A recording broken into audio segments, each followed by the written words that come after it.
The Selfish Path to Romance. Download Chapter 1 for free at drkenner.com. Glenn, you're wondering how to meet your fiancé's daughter? Yes, ma'am. Dr. Kenner, thanks for visiting with me. It's a really strange situation, so I'll get as quickly as I can to the that's question, fine. if that's okay. Have known this lady for almost 3 years, has a child with her ex, and they have been separated and divorced for that long. If you go too quickly, I'll miss it. So, I apologize. You've been dating someone for 3 years? Yes, ma'am. Okay. And to the point where we're ready to marry. The challenge is her ex has been so dysfunctional through that time that I've only met her daughter twice. And how old is the daughter? She has just turned 9. She's 9 years old. So mom's had contact with her, I'm assuming, regularly? I'm sorry, say that again, please? Has the woman you're dating had contact with her regularly, or no? She's only seen her twice, too, in 3 years. Oh, no, mom has her in full custody. In full custody? Mom has her all the time. Okay, and mom's why have you not seen her then? Because of the ex being dysfunctional. He has even threatened to kill me if I come around. So we kept that separated. But to the point now, we're trying to figure out how to introduce me into this relationship in the most positive manner for the daughter. That's a tough one. Father still has access to the daughter, even though mom has full custody? Yes, well, we're deciding whether that needs to be cut off completely or not as well. It sounds like if he has threatened your life, have you reported that at all to the police? No, we have not as of yet. Okay, what has he threatened to do? Has threatened to kill me if he sees me around his daughter. Do you know what method he would use? Has he said a specific thing, like I'll shoot you or I will? No, he has not said. Okay, so it's a vague but a specific. I mean, the target is the end of your life. Yes, ma'am. But how he would do it, he doesn't say. Okay, so take it from there. Your main question is what? My main question is how to introduce myself into this relationship with the daughter in the most positive effect for her. Okay. And what do you know about the daughter? You've met her the daughter's twice. a wonderful young lady. She's a very, very well-balanced little girl, but loves her daddy even though all this dysfunction has taken place. And what havoc do you think the daddy will, this dysfunctional ex will have on her? What might he say to the daughter? You talk with him? When he finds out that I'm around, obviously I believe that there will be a lot of negative things said to the daughter. About you? About me, yes. Are they based on fact or are they all fabricated?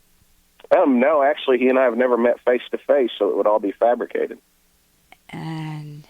And he doesn't have a new partner, or he does? Because sometimes when people who are abusive find a new person to abuse, they don't have enough time to focus on their exes. Mm-hmm. But that's not the case. So he's still he's in the same town. He is in the same city, yeah. Okay. My first, I don't like bullies to win ever.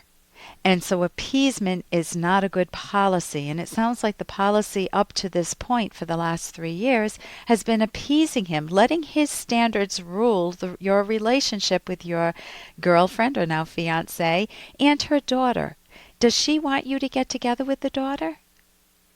I'm sorry, I couldn't understand that question. Excuse me. I don't like bullies to win.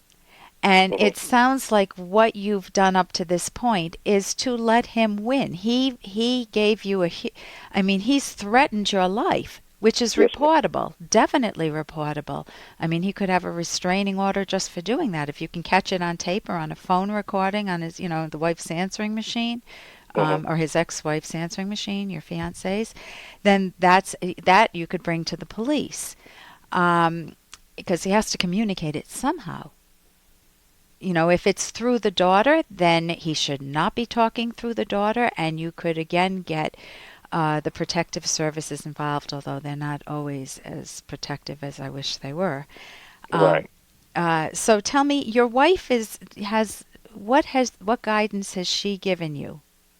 What has she given me? Yes, what does she recommend? Because she knows the player very well, this guy. Hey, I got to interrupt this because we've got to pay some bills. 30 seconds, that's it. very quick ad, and then Ellen will be back. Do you ever feel overlooked in your romantic relationships? Well, when it comes to love, sometimes it's good to be selfish. Find out why in the provocative book, The Selfish Path to Romance. Being selfish means valuing yourself, so your partner will value you. Discover the secrets to keeping yourself front and center in your relationship and building a romance that will last. Find The Selfish Path to Romance by Drs. Ellen Kenner and Edwin Locke on Amazon or at selfishromance.com. That's The Selfish Path to Romance on Amazon or selfishromance.com. What does she recommend? Because she knows the player very well, this guy. She's a little bit back and forth. Number one, because the daughter loves the daddy and doesn't want to take that out of her life. But number two, feels like that's probably the only alternative now, is to remove him completely from her life. And in the meantime, introducing me as not a new father, but as a new partner for her. Okay, as a friend. Or as somebody that she, another adult in her life that she can befriend. Yes, ma'am. And, okay, so if the daughter loves the daddy, then she has been, when you say he's dysfunctional, is he an alcoholic? Is he a drug addict? Is he, in what ways does he have a bad character? To my knowledge, he is not an alcoholic or a drug addict. He doesn't even own a car or a place to live, so... He rides his bike. His dysfunction is his control and his anger. Has never physically abused them, but has kept the emotional tension in their lives to a boiling point at all times. And so the daughter, even though you're saying that she's wonderful and well-balanced, has a huge problem in her life that she's had to deal with her dad, who's controlling and who can get angry very quickly. And I think it would be a good opportunity for her to know how to own her own thinking, how to be able to say, I love these aspects of Daddy when we go to the zoo or the park or when we sit and read books or play a game together. I don't like it when Daddy gets angry. For her to be able to vocalize that would be a parenting issue with the mother. You know, for her not to feel trapped like she can't say anything, or with a therapist. So one route you could go is to actually get a therapist involved to make the transition. So not only are you documenting things in case he goes off the wall and threatens your life again, or, you know, starts to take actions that are less than life-threatening but still abusive. And also protecting you. You also, so you could go into therapy and come up with a strategy. And when I say therapy, not just you alone, with your fiancé. And try to figure out the best way of maneuvering through his particular tactics, because each person who's controlling controls in different ways. Sometimes they do it through bribes, sometimes they do it through threats, sometimes they shuttle back and forth. So, you know, the therapist could track that and work with you in making a transition. You could try that.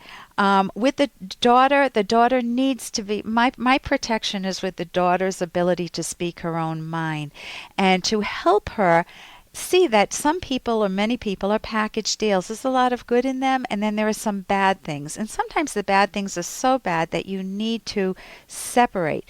It's a very difficult choice, and it's not one I could make here. But if he is as abusive as you're saying, highly dysfunctional, controlling, and threatening your life, maybe he's used that with other people too. If it's not just a throwaway phrase in a bad moment that he had, and he would never do it, that's one thing. But if he really means it, and if he's out for vengeance, out for blood, then you will need to get protection. There's no reason why you can't marry her.